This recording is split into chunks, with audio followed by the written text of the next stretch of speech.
¿Y si te dijera que las señales del fin del mundo ya están ocurriendo y casi nadie lo está notando? Mira a tu alrededor, guerras sin fin, terremotos inesperados, falsos profetas llenando estadios, enfermedades que paralizan naciones enteras. Todo esto ya fue escrito, todo esto ya fue advertido. No estás viviendo tiempos normales, estás presenciando el cumplimiento de las profecías bíblicas en tiempo real. Este no es un video más, es una llamada urgente al despertar espiritual. Si alguna vez has sentido que algo en el mundo ya no encaja, que hay una oscuridad creciendo sin control, que las almas se están perdiendo en silencio, este mensaje es para ti. Aquí no hablamos desde el miedo, sino desde la revelación, desde el Espíritu, porque hay secretos escondidos en las Escrituras que solo ahora están saliendo a la luz. Misterios que explican el aparente silencio de Dios, el aumento del pecado y el papel oculto de Israel en el Apocalipsis. Quédate hasta el final y te aseguro que nunca volverás a ver el mundo con los mismos ojos. Si este contenido toca tu corazón, si algo en ti resuena con lo que estás por escuchar, suscríbete al canal.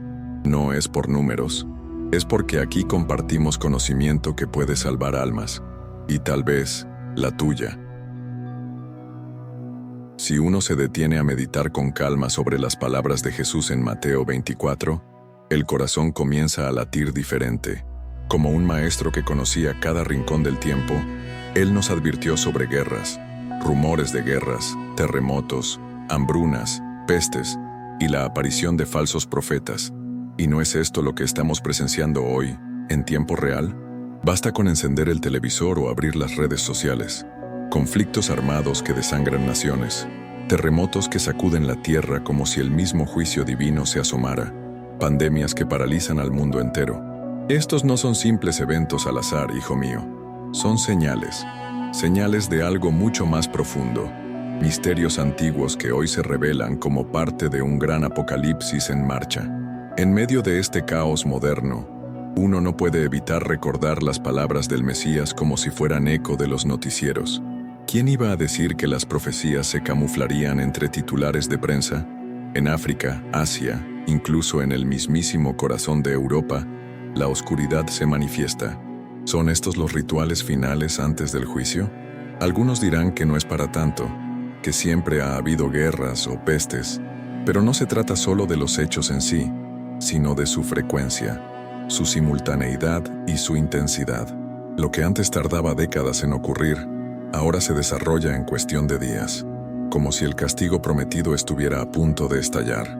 La Biblia no miente, amigo mío, y si uno presta atención, verá que las revelaciones ya no se esconden entre líneas, sino que gritan desde los tejados. Y hay más. Jesús también habló de falsos profetas que vendrían en su nombre. ¿Y qué vemos hoy? Hombres y mujeres proclamándose enviados, hablando de fe mientras comercian con las almas. Cultos que prometen salvación a cambio de sacrificios financieros. Iglesias transformadas en templos del espectáculo. ¡Ay, cuánto dolor causa ver la cruz convertida en un símbolo de lucro! La fe verdadera se diluye entre herejías disfrazadas de verdad. Y no es exageración.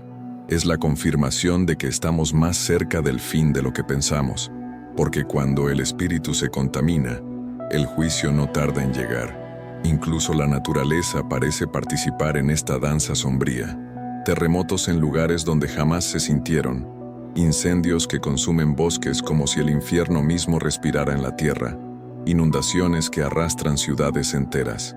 ¿Acaso no dijo el Señor que habría señales en el cielo y en la tierra? Cada vez que la tierra tiembla o el mar ruge, uno no puede evitar preguntarse si los ángeles ya preparan sus trompetas. Porque sí, puede parecer poesía apocalíptica, pero el testamento es claro. Todo esto debía pasar antes del fin. El espíritu que habita en quienes aún buscan redención lo sabe, lo siente, lo vive. Y entonces, con todo esto en mente, surge una pregunta aún más inquietante. Si las señales están aquí, si los pecados aumentan, si la oscuridad avanza y los demonios se manifiestan en formas nuevas, ¿qué significa la marca de la bestia en este contexto? ¿Será literal? ¿Será simbólica? ¿Tecnológica? Esa es una de las preguntas más escalofriantes de nuestro tiempo, y de eso hablaremos a continuación. Hay algo en la expresión marca de la bestia que despierta escalofríos, ¿no es cierto? Desde que fue mencionada en el Apocalipsis capítulo 13, ha sido fuente inagotable de misterios, conspiraciones y profundas revelaciones. Algunos piensan en microchips, otros en tatuajes invisibles o códigos digitales implantados bajo la piel. Pero, ¿y si esa marca no fuera únicamente algo físico? ¿Y si también fuera espiritual? En un mundo dominado por la tecnología, donde el control global parece más real que nunca, muchos ya no compran ni venden sin escanear una huella o un código. La profecía dice: nadie podrá comprar ni vender sino el que tenga la marca. ¿Y no es esto lo que vemos hoy, en los mercados modernos, donde todo depende de un sistema digitalizado que vigila y controla incluso tus creencias? Ahora bien, pensemos un momento como buenos discípulos.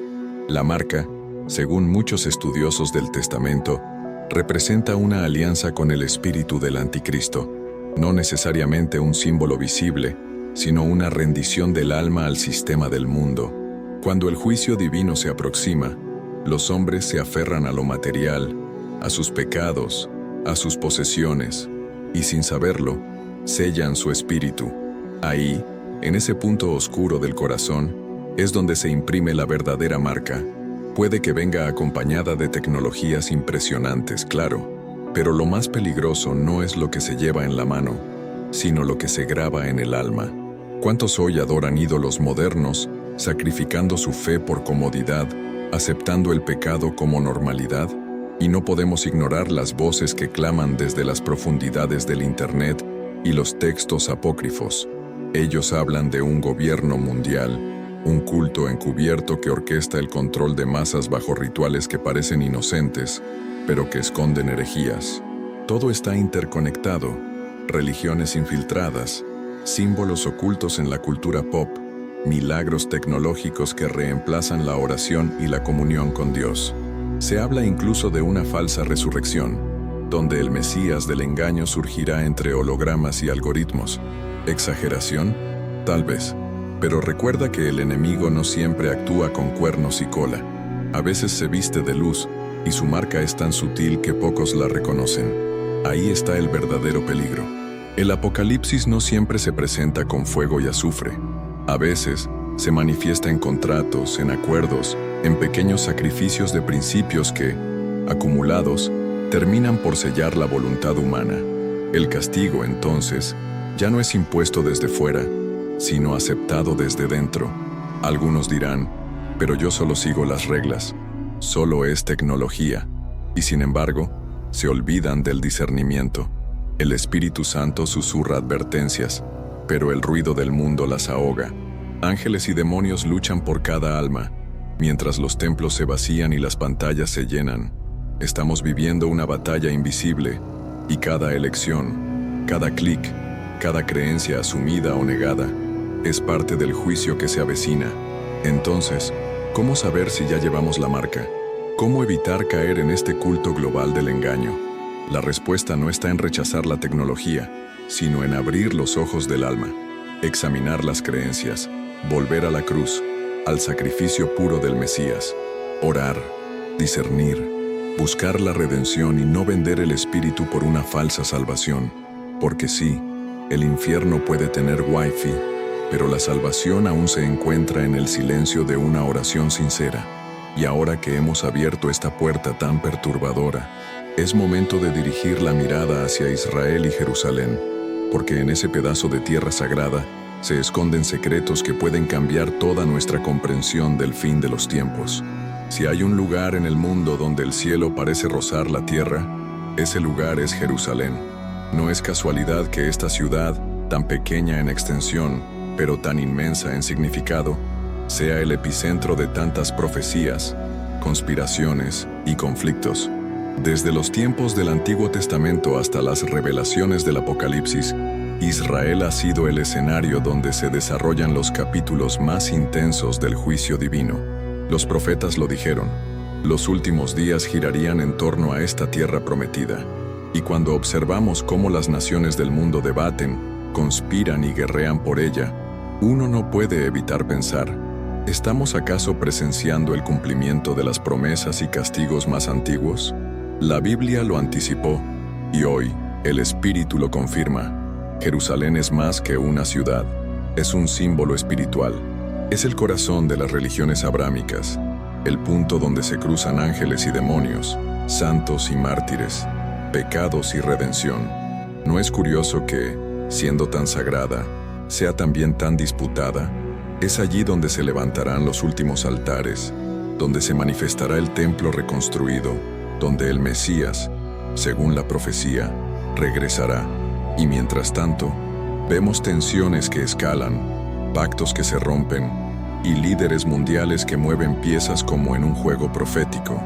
Las Escrituras nos enseñan que cuando Jerusalén tiemble, el mundo entero sentirá el eco, porque lo que ocurre allí repercute en el alma del planeta.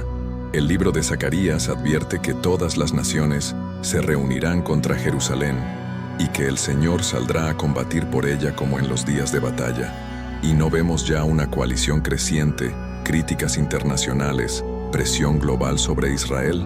Muchos no comprenden que el conflicto en Medio Oriente no es solo geopolítico, es espiritual. Es un enfrentamiento entre fuerzas invisibles, entre creencias que claman posesión de un mismo legado. Las religiones se entrelazan con los intereses y los símbolos se convierten en herramientas de guerra. Cada piedra, cada templo, cada oración rezada en ese suelo tiene peso eterno, como si el juicio divino estuviera esperando el momento exacto para caer como un relámpago desde el cielo. ¿Y qué decir del templo? El tercer templo, cuya reconstrucción es una de las señales más esperadas por estudiosos de la profecía. Su resurrección implicaría un cambio radical en el orden espiritual. Algunos creen que en su altar volverán los sacrificios, otros que será el lugar donde el anticristo se proclamará Dios. Sea como sea, su existencia sería una declaración al universo. El tiempo final ha comenzado. No es coincidencia que existan rituales en preparación, planos arquitectónicos y sacerdotes entrenados según las leyes antiguas. Todo está listo, como si una mano invisible dirigiera los acontecimientos, y si uno escucha con atención, puede oír el eco de los pasos que se aproximan. Pero incluso en medio de tanta tensión y expectativa, hay quienes se preguntan, si todo está escrito, si los símbolos se cumplen y las profecías avanzan, ¿por qué Dios aún guarda silencio? ¿Por qué no interviene con fuego desde el cielo como en los días de Elías? Y esa pregunta, mi querido buscador, nos conduce al siguiente misterio, quizá el más doloroso y revelador de todos, el aparente silencio de Dios en medio del caos. ¿Será realmente silencio o parte de un plan mayor? Uno de los síntomas más inquietantes del fin no son los terremotos ni las guerras, sino lo que sucede en el interior del ser humano. Jesús fue claro en Mateo 24, y por haberse multiplicado la maldad, el amor de muchos se enfriará. Y vaya que ese frío espiritual ya se siente en el aire. Basta con mirar alrededor. El pecado ya no se esconde, se celebra. Lo que antes era vergüenza, hoy es orgullo. Se cambian los mandamientos por placeres momentáneos. Se borran los límites del bien y del mal. Y lo más alarmante, el alma ya no se incomoda. Es como si el juicio se acercara. Y aún así, muchos se rieran, como en los días de Noé. Pero aquellos que aún oran, aquellos que claman con espíritu contrito, sienten que algo no está bien, sienten que el Apocalipsis no es solo profecía, sino experiencia cotidiana. La pérdida de la fe es silenciosa, pero devastadora. No ocurre de un día para el otro. Comienza con una oración olvidada, una Biblia empolvada, una iglesia que ya no se pisa. Luego, se transforma en relativismo, en herejías suaves, en justificaciones disfrazadas de libertad. El espíritu se adormece y las almas vagan buscando salvación en lugares equivocados. ¡Qué ironía! Nunca hubo tantas religiones, tantos cultos, tantos gurús, y sin embargo, nunca la humanidad estuvo tan perdida. Se adoran falsos mesías, se practican rituales sin discernimiento, se caen en posesiones emocionales que imitan lo espiritual. Y todo esto, amigo mío, ya fue advertido, está escrito. Estamos viviendo no solo un castigo, sino una purificación. El mundo será sacudido no solo para ser juzgado, sino también para ser despertado. El pecado ha dejado de ser algo escondido en la oscuridad para convertirse en espectáculo de entretenimiento. La impureza, la soberbia, la codicia se premian, se viralizan, se monetizan. Hay símbolos que antes se usaban en rituales ocultistas que hoy decoran camisetas, videoclips y redes sociales. ¿Te das cuenta? Es como si los demonios ya no necesitaran esconderse. El infierno se ha vuelto pop, y mientras tanto los milagros se minimizan, los santos son ridiculizados, y la cruz es sustituida por íconos de autoayuda. No es coincidencia, es parte del gran engaño. Un plan meticuloso para debilitar la fe, una guerra espiritual encubierta bajo apariencia de modernidad. Y es aquí donde se pone a prueba el verdadero creyente, porque en medio de tanta oscuridad, solo quien mantiene la lámpara encendida podrá ver el camino. Las profecías no son para asustar, sino para preparar. El espíritu que permanece en comunión con Dios no se rinde ante el miedo, sino que se fortalece. A veces el templo no está en cuatro paredes, sino en la oración secreta, en el perdón otorgado, en el sacrificio silencioso por amor a Cristo. El Apocalipsis es también una oportunidad de redención, porque cuanto más denso es el pecado, más fuerte brilla la luz de la fe. Y aunque muchos ya hayan entregado sus almas al sistema, aún hay remanente, un pequeño grupo que no se doblega, que no se rinde, que permanece firme. Y entonces surge la gran duda: si la maldad se multiplica, si los demonios se sueltan, si los ángeles parecen ausentes, ¿por qué Dios no interviene con poder como en los antiguos días? ¿Será que se ha apartado? ¿O será que hay un propósito escondido en este aparente silencio?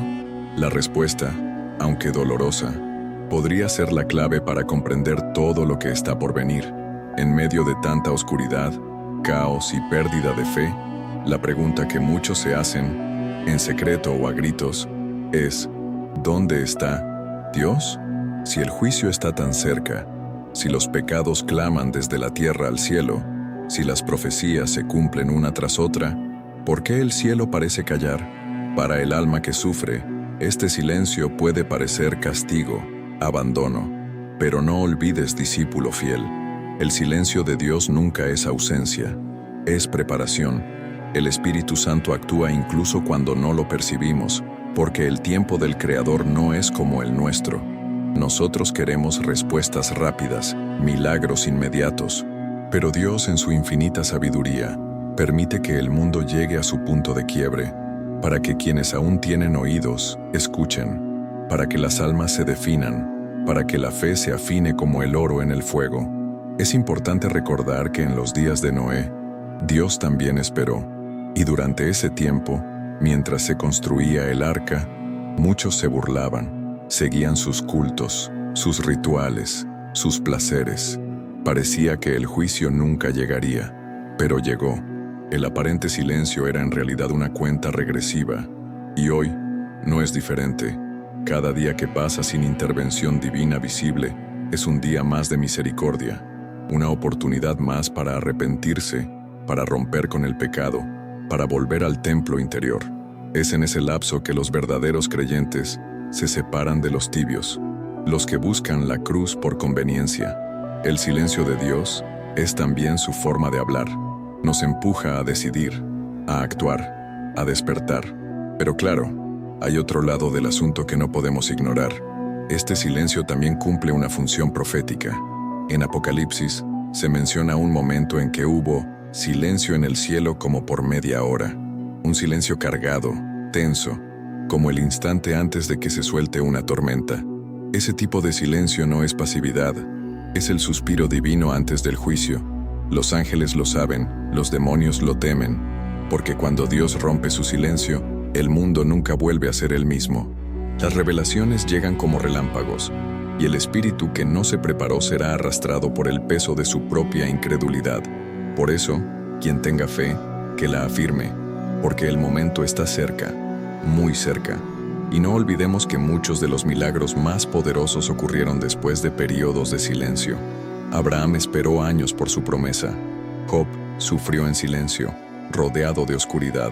El mismo Jesús, en la cruz, gritó: ¿por qué me has abandonado? Pero incluso ese grito fue parte del plan, porque después de la cruz vino la resurrección, Después del sacrificio, la redención, este aparente abandono, esta noche espiritual que vivimos, podría ser solo la antesala de un amanecer glorioso. Tal vez, Dios guarda silencio porque está esperando que el último mártir cumpla su misión, o que el último ángel reciba la orden, o que el último pecador se arrepienta. ¿Lo ves? No es que Él no actúe, es que lo hace a su manera, a su tiempo, con un propósito eterno. Y así, con el corazón temblando ante tanto misterio, revelación y oscuridad, entendemos que lo que está en juego no es solo el destino del mundo, sino el destino del alma. El juicio se acerca, sí, pero también la promesa, porque el Apocalipsis no es solo destrucción, es también salvación. Es la última oportunidad para despertar, orar y volver al Espíritu. ¿Estás listo para lo que viene? Porque aunque el mundo arda, aún hay esperanza en la cruz. ¿Y tú? ¿Crees que el silencio de Dios es realmente silencio? ¿O será el último suspiro antes del juicio final? Déjame tu opinión en los comentarios, quiero leerte. Y si este mensaje tocó tu espíritu, suscríbete. No por miedo, sino porque el tiempo es corto y el alma eterna.